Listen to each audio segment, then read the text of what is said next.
in this particular case, actually the person who needed to have the veil lifted was Lincoln, right?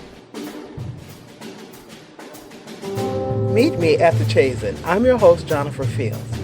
On May 15th, Sanford Bigger's sculpture entitled Lifting the Veil made its public debut. June 25th is the last day the Emancipation Project will be on view at the Chazen Museum of Art. It also marks the end of our first season. We'll take a few weeks off before returning for season 2 with a focus on our new exhibition entitled Insistent Presence. It's hard to believe what took over 2 years to come to fruition is ending. However, according to director Amy Gilman, that doesn't mean it's over. I think that we could have produced the original concept, right, which was in response to Frederick Douglass's comments at the unveiling of the original sculpture in D.C., which was, I want to see a monument where the freedman is standing next to Lincoln as an equal. So that's like the first obvious place to go, right? And we did, right? And that's on the logo, and we produced the original 3D printed versions with that in mind. And that was like an initial, what I called a first draft. And one of the things that I think has been so marvelous about the length of time we've been in this process and allowing our thoughts about this and our understanding of what's going to happen in this process and the artistic responses to develop is that first draft has sort of stuck around, right, as kind of a like, okay, this is where you go first. And then Sanford sort of decided, like, I'm not going to do a response work. We're not going to realize that in marble. We're not going to realize that. And he stepped away from it, although I believe that he and Mark were still playing around with ideas. They, started thinking about the Tuskegee piece of Booker T. Washington and the piece in Central Park that is a portrait of Frederick Douglass, and sort of thinking about those things, but they were doing that over on the side, and in some ways it was an exercise that was in dialogue with all of the other artistic things that were happening during the course of everybody's visits and the recordings and all of that. And so by the time we got to summer last year, so 2022, the end of the summer, we were really honing in on the exhibition design. So the end of this phase of this project. And that was the moment where the idea came back that actually there is a work of Sanford's that needs to happen. And that work is not a, quote, response piece. It's a sculpture that is in dialogue with and in response to all of the artistic responses that we have been doing over the last several years. So one of the things that I'm finding interesting about this is that when you think about a response, it gives so much value and so much weight to what would be considered the original. And it feels to me like the further and further I became part of this process unveiled, the less and less weight the Emancipation Group had. It is almost to the point now where I walk in the gallery and I almost don't see it.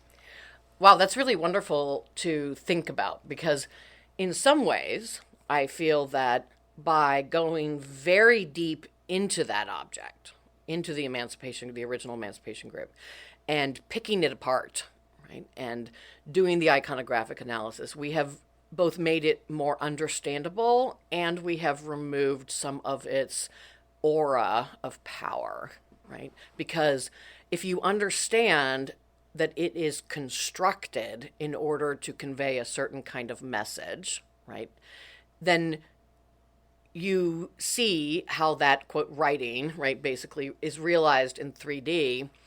And then you can let it go, right? Or you can riff on it in another way, or you can go in another direction.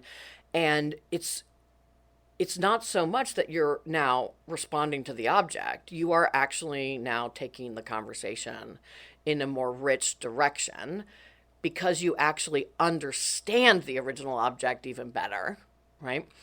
And you can reference without elevating that original object. Does that make sense? It does. And I think that is really a delicate dance. In order for this to make sense, it has to be there. But it doesn't have to have that overarching, overwhelming presence. It doesn't have to be mount on high and everything else responded to it. It's kind of like trying to get up the hill. Right. It's the foundation of the hill, Yes. but it's no longer the peak. Yes. Oh, and to tell you a little story of that, I think very much demonstrates what you're talking about. Is so there are 3 versions of the Emancipation group in the exhibition. 2 marbles and 1 bronze, small bronze. And we had discussed at one point early on in the exhibition process the possibility of asking Boston to lend us the outdoor piece that they had taken off you. And we thought that there are lots of things that would be really interesting about that. But when we started talking about what would happen when you put a whatever 12 to 14 foot bronze version in the gallery in this architectural space, is that it actually, it was almost immediately we thought, oh no, we can't do it because it returns the original to an elevated level. And it does it visually, but therefore it does it in your mind, right? If you were to go into the backspace and have that work there, all of the work we have done in order to both understand and like take that object apart and understand it better in order to remove some of the kind of awe factor, would just be completely restored if the next thing that you saw was this huge bronze version that's above you, right? So actually the thing that had to be really big was the projection, right? Was the visual and performative and audio responses to the project, because at this point they're not all responding to the individual object. We're having a dialogue about what it means to be emancipated and what it means to portray that in a museum space in a richer way. So, Amy, you said something at the closing, which was on the 15th. Even though the exhibit formally closes on the 25th, we had a closing on the 15th so that the students could be present before the end of the school year and finals completely absorb them. You mentioned embarrassment. And I was shocked to hear you say that. So I'm really interested in sort of where that came from. Sure. So to clarify, I did not use the word embarrassment in relationship to the project. I'm not, there's nothing embarrassing about the project. There's nothing I'm ashamed of about the project. One of the things that I was responding to was, so in the New York Times article about the project, the reporter interviewed Sanford. And one of the quotes that is early on in the article is that, he's talking about being here for his exhibition and having the first conversations about this work and having, sort of acknowledging that the museum didn't know what to do with the object, right? And that's a conversation that happened with me, with the then curator, with other people on the team. And he said, I sensed that they were almost ashamed of the work, of it being in the collection, I think is exactly what he said. I'm paraphrasing, but and when I read the article, I was really taken aback by that.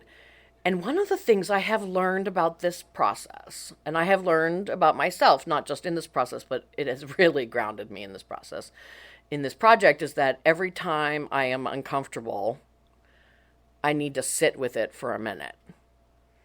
Because it's really easy to get your back up a bit, right? To be like, well, I'm not ashamed of this object. It's just, it's an object. I didn't have anything to do with bringing it in the collection. I don't have anything to do with its history. And, oh, wait a minute. And then I realized that he was, of course he was sensing something that was there. Sanford is an incredibly observant, empathic person. I knew that he was right. I just didn't know what it was that he was articulating. And after I sat with it for a little bit, I realized that, at least in my perception, that the thing that he was seeing was my embarrassment and my shame at the fact that I don't believe that in the museum world we have any idea what to do with problematic objects in our collections. That we do not have the kinds of tools in our toolbox that would allow us to really not just understand them, but help our audience understand them and contextualize them in really, really nuanced, thoughtful ways. And I am embarrassed that I have spent more than 20 years in the museum field, and I looked around and I had no models for what to do. So from my perspective, in that moment, pre-emancipation, was you leave it on view, you take it off view, you add a label, or the most radical version is you invite an artist to respond. All right? Now, here is what I have decided is the problem with the last piece. All right? The last choice, which is in the field at this point, since Fred Wilson's exhibition, Mining the Museum, is like the go-to museum response, is that I actually believe now that abdicates the museum's responsibility of being involved. It actually puts the pressure on the artist to do the work and to educate the audience, the museum, about something that is actually the museum's responsibility, right? So he was sensing something that was very real, and I didn't know how to solve it, right? But Amy, you're looking at a century or so of museum practice where it's been pretty much white male rich led. That's an awful lot for one person to take on. I mean, that... So I do actually feel like there's an existential crisis in the museum field around this. And the moment that we started that conversation in 2019 with Sanford and Mark, I didn't know what to do next. And I was like, okay, well, we're going to invite Sanford to do a response work. That seems like a good idea. So, because that's the only option that felt even remotely progressive to me. And then COVID happens. And then George Floyd and Breonna Taylor and the like summer and fall of COVID and Black Lives Matter and this reckoning that we are all coming to about race in this country and about actually what it means to be American, right? And it was an incredibly painful period for everybody. It was the hardest professional period of my life because I didn't know what was going to happen to the museum, to the university, right? There was so much unknown. We all lived that. And then Sanford reappeared, and they had started Mask at that time. And he was like, I want to introduce you to these people. And if you remember the conversation between Mark and I that we did earlier this spring, in which it became clear that Mark didn't know like how bad things were here during that period, and that I was really struggling and we didn't know what we were doing going forward. And so like there was this like, why aren't they replying to us? Why aren't they moving on this? And then I didn't know like that they were basically like, Mark's been working at home since before working at home was a thing, right? And so they're wanting to move on something, and I'm stuck in this place where I'm not even sure what's going to happen to the museum or the university, right? So there was this moment where I just took the meeting, and now I look back on that, I'm like, I just wanted so badly to have something that I could reach towards, because I had spent a whole year only being able to plan for the museum like a week or two out, like because so much was changing so quickly, that once we started the conversation again, I was like, I didn't actually realize how much I needed that until later, right? But I like immediately felt this connection with the team, and the conversations were really rich in a way that I had not been able to have for a while.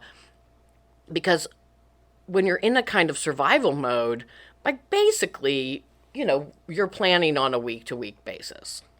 I'm thinking about, as you're talking about that, I'm thinking about how important communication is, to the point where when you're working with an unknown and everything is unknown, it's such a human instinct to grab onto something that they believe they can have some sort of say and control over. Yeah. But this wasn't it, because you had a part in it, but it's not like, I guess it would be considered a normal exhibit where you and your curators would decide what would happen, who was going to be here.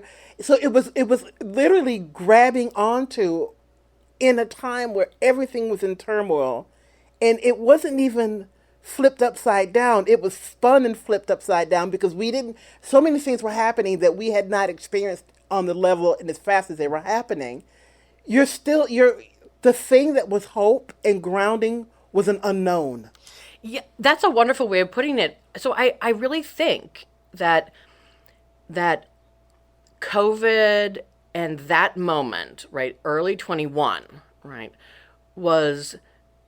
I'm not sure we could have gotten to the project if COVID hadn't happened, and if the summer of 2020 hadn't happened the way that it did, because I think it opened up possibilities that didn't exist before. And you're right. Like, I actually did immediately embrace an unknown. You would have thought I would have gone in the other direction and been like, I need something concrete. But actually, COVID had already called into question a lot of assumptions we in the museum field had about how museums function, how we plan, how we program, and how we do what we do. And we had already been talking about how we didn't want to come back with exactly the same ideas. Like when you go through something traumatic, you don't get to just like fix it and go and you're perfect again, right? Like that doesn't work that way. People like to think it worked that way, but if you don't let yourself be affected by what's going on around you, then you're not learning. And so by early 21, by the time we were really in deep conversations, I was in this very rich learning space. It's still very stressful, but it was this openness to, okay, like half the museum's not open. I have no idea what's going on. So let's just go forward, trusting that something interesting is going to happen, because you have really smart, creative, thoughtful people working on it. And I honestly do not think we could have done that if COVID hadn't happened and really had stopped everything for a bit. So then it really developed over time because we didn't know in the summer of 2020 or summer 21 when they made their first visit here where we were going to be in a year and a half. Like we didn't know. We didn't know. We were just developing our relationships with each other. We started off in this very technical way by having them scan all this stuff, but we weren't really thinking about the response stuff at that point. So then it wasn't really until they came back in early April of 22 that we had this week where there were 15, 20 people in town, and they took over the galleries, and it was this creative explosion of intersection and also relationship building, and just like really, really rich in a way that does happen when you get super creative people together, but doesn't often happen in the creation of it in the museum space, right? So creating that kind of community and inviting, having Sanford and Mark and Guy inviting people who they have been connected to for many years here, and they came because they have relationships with those people. And that is, and it created a community here that I think Wildcat actually put it really beautifully at the opening in February, was that the stuff we're talking about is really tough, but the process is really joyful. And that is a beautiful place to be. And, embedded within that joy is an acknowledgement that there are tears and there's pain and there's difficulty and there's conflict and there's all of those things. But the community comes together with joy. And it really, really felt to me like a funeral for the old museum ways. You put somebody to rest, you tell all the stories, joyful sort of cleansing ritual that even though I was able to witness it, and there were some people who in the galleries who were able to witness it, it was almost not a private event, but a family affair. Like a family affair, and like turning the tide, changing the energy of the museum, maybe doing a ritualistic into the old ways of putting on exhibits. But it was something that I have done a whole bunch of stuff, but it's one of the things that I will always remember, not because of any tape or anything, but because of what I witnessed. It was a whole different sort of thing going on where titles didn't matter, age, none of that stuff mattered. We were all sort of in this thing together, going through something that was incredibly emotional and kind of scary. And nobody wants to ugly cry in the middle of a museum, but it was happening, and there was support for that, and there were relationships being formed. So it was this whole sort of paradigm shift, world shift, but definitely something that marked, for me, in my head, the end of what traditional museum experiences would be or could be or have been. So I could not agree more. And I think that personally, I also feel that one of the things that we are doing from a museum perspective is we are redefining what it means to apply rigor to something. And I have to give Rich Medina the credit for that phrasing and that thinking, because it is the kind of thing that if you were to say to 100 museum professionals, we're applying a kind of rigor to this that didn't exist before, they would be like, what are you talking about? We are the definitions of rigor, right? We know how to rigor. And again, that is the get your back up response, right? Oh, no, that's rigor is our business, right? Rigor is our business. And I'm Don't you go telling me how to rigor. Rigor mortis, right? So I do see that this process, and it has been a journey for everybody who works at the museum, who has been involved in the project, either large or small, right? Some people have dipped in and out, and the project isn't over, right? There are big parts of this project that are still to come. Is that it has really made me think about what who has gotten to define what it means to be rigorous and what we're going to do to redefine that term in a way that feels less static. Right? That and now I feel enormous possibilities within the field. I also believe that some of the most innovative, groundbreaking work is happening at university art museums because it is very difficult to do that institutionally at really big civic places. It's not that it can't happen. It's that there's a lot of things in place that make status quo kind of the easy route, right? And because we're within a large university, then that is dedicated to education, to learning, to research, to do all of these things, like we have an obligation, from my perspective, to apply this new kind of rigor to everything that we do in various ways. And it's not all going to look like Romancipation. It's not about duplicating.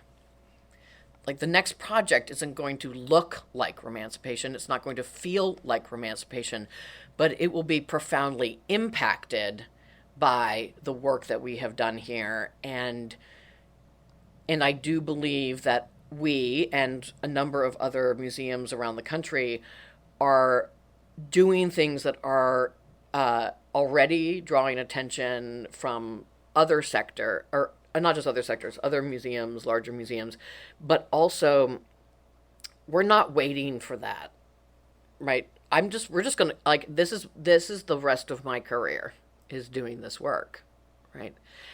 And I hope that that's going to continue to be here, because here is really vital, dynamic. We have a great team of people, and they have gone on their own journey, right?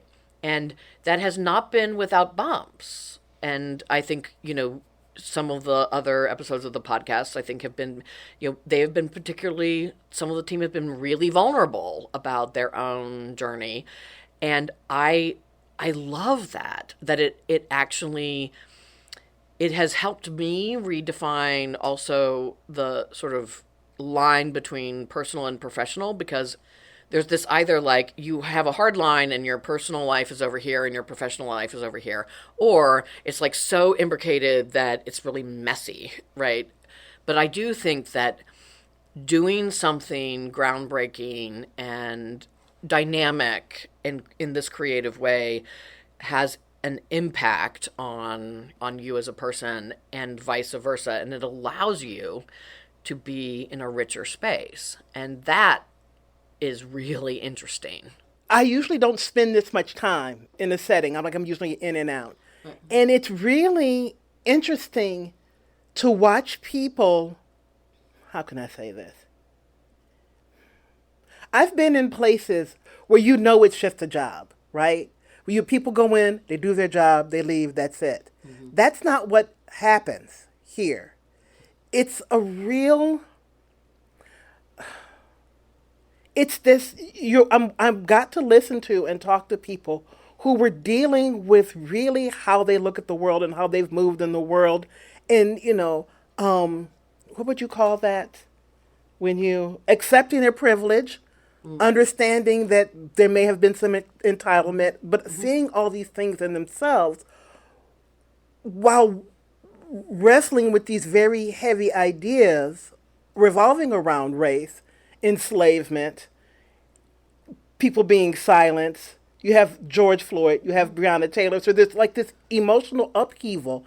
And instead of having to deal with that on their own, they could deal with it, move through it by working on this project.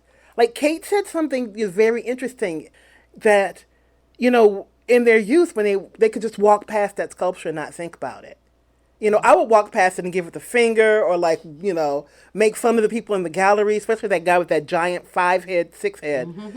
It was very easy to do that, but that was also a shield to keep me away from having to think about how deep that was. People had to go deep for this. They had to show up at work, and then they had to problem solve with folks who were challenging that and pulling that out of them. And so I don't even know if this is a question, but it really is like, I don't want to ask you what comes next or how, there's no idea, there's no even language about how do you top that. That's just ridiculous. I kind of want to ask you, but I also kind of just want to see it, Because I don't imagine that you're approaching the next exhibit and the next exhibit and the next exhibit through this lens in a way where you have to put, as we would say, the remancipation stank on it.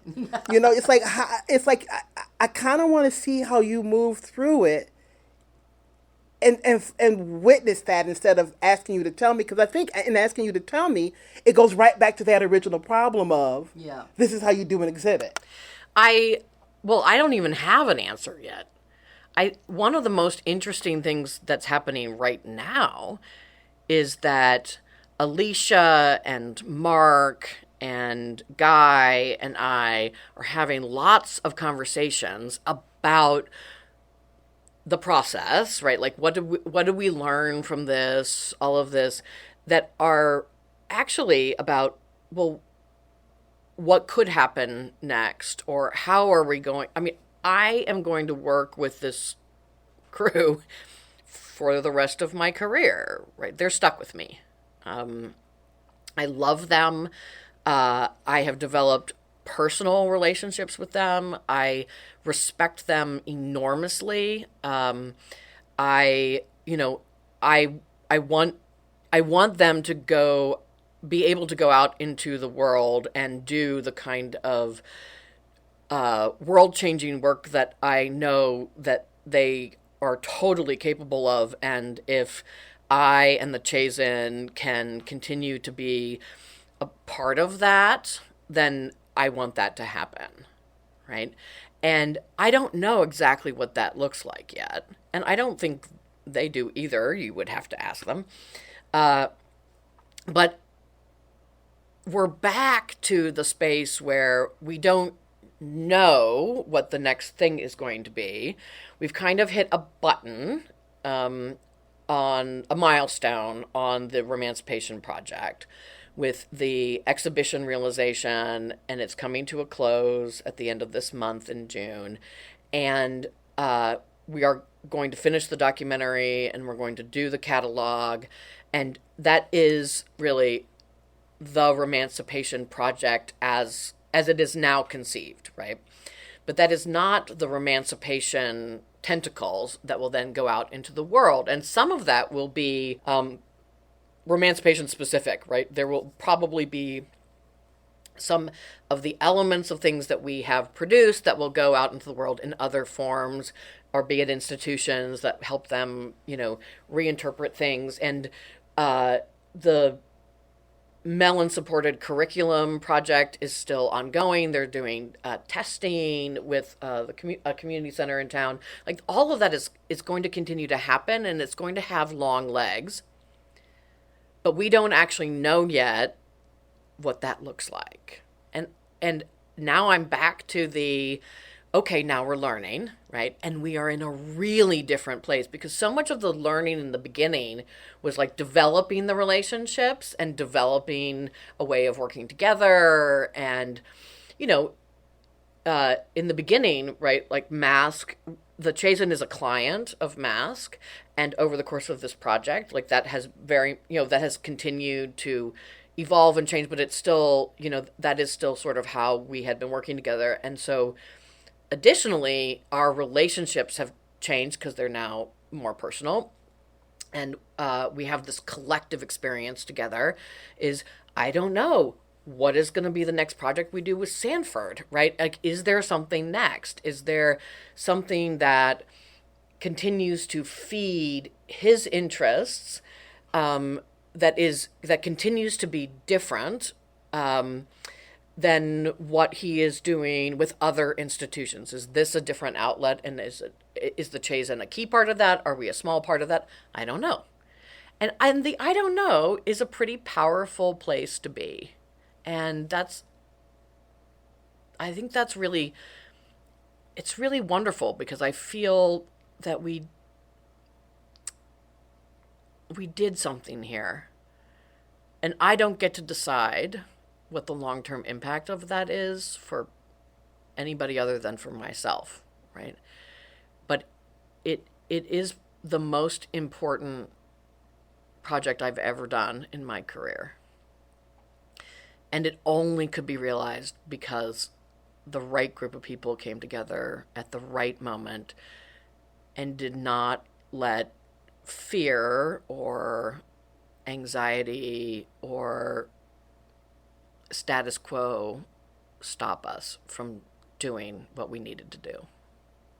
I don't know if you realize how much your face and your demeanor changes when you talk about from the original I don't know to this I don't know. Really? Oh, that's fascinating. Yeah, it's like the excitement, like when you, like, at one point I looked at it like, is she going to cry in the beginning? Because it was just it was from such a tumultuous, shaky ground. So the I don't know was like I don't know. Like, I don't know how this is going. But this is like, I don't know. The second I don't know is like, I don't know, and this is awesome. So, all right. So I want to say something about it, because I want to come back to, like, where we sort of started this conversation about delving deeply into that original feeling of not having a toolbox, not having tools in the toolbox to be able to do this, and this idea of like feeling embarrassed and ashamed. So part of what I think you are seeing here is that I don't feel that way anymore. There is a path forward, and I do have tools in the toolbox. And part of that is that I have personal relationships with people who are pushing me in really dynamic ways, and who have helped themselves and us do something that had not happened before. And is it perfect? No. There's lots to critique. That's okay. But I do feel like I have now added something to the how do you deal with objects in your collection, and how do you work with artists without putting all the burden on artists to provide all of the interpretation, right? How do you leverage artistic response without making it their responsibility to respond for the institution? And really, I really do think that is at the center of this, is that part of the reason why the relationships are so robust now is because the institution and I did not abdicate our responsibilities in the project, right? We weren't saying, okay, I need you as a Black artist to help us as a white institution, just like I need you to do the interpretation for us because like we're not comfortable doing that. And just like putting that burden on artists. And instead the invitation is, we are also going to do some deep work. And Janine is doing all of this amazing research, right? And we're going to put it all out there, and we're going to all talk about it, and we're going to redefine rigor in a very different way. And all of the artistic responses are also going to layer into this space, right? And so that I do feel like, no wonder why you're perceiving an excitement as opposed to a trepidation about the I don't know, because the I don't know is like, oh, but now I have a way forward. I don't know exactly what it looks like, but we have done something that I didn't know that we could do, and we have worked with people who I didn't know before, who I believe will change the world. And I want us to be a part of that. And I think one of the things that happens, or certainly happened to me in the beginning of COVID and the summer of 2020, is a feeling that I cannot impact personally the situation, right? That I can do my own work, I can acknowledge my own privilege, I can think about this, but in reality, like, you can feel so powerless, right? But actually, I can affect this institution. This is the thing I can do, right? This is the thing I have influence over, or control, depending on how you look at it. And so, this is what we're, so like really committing to this is part of saying, I'm going to affect my part of the world, right? Museums, in 30 years, do I have any control over whether anybody even remembers this project? No. But we are certainly going to make it hard for them to ignore it.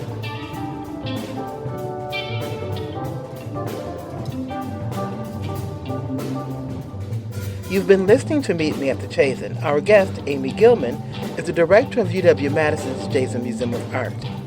Meet Me at the Chazen is a production of the Chazen Museum of Art on the campus of UW-Madison in Madison, Wisconsin. For more information about the museum, its collections, and exhibitions, visit chazen.wisc.edu. Quick note, as I mentioned in the intro, we'll take a few weeks off before returning for Season 2 with a focus on our next exhibition entitled Insistent Presence. Thank you for listening and being a part of our first season. See you soon. Cause that's the way you do it around here. Not this whole project, you can't do what you will. Make you sit together, sister. Make your goodwill. When she got home, she found the time to reflect. Take off her mask, drop to her knees.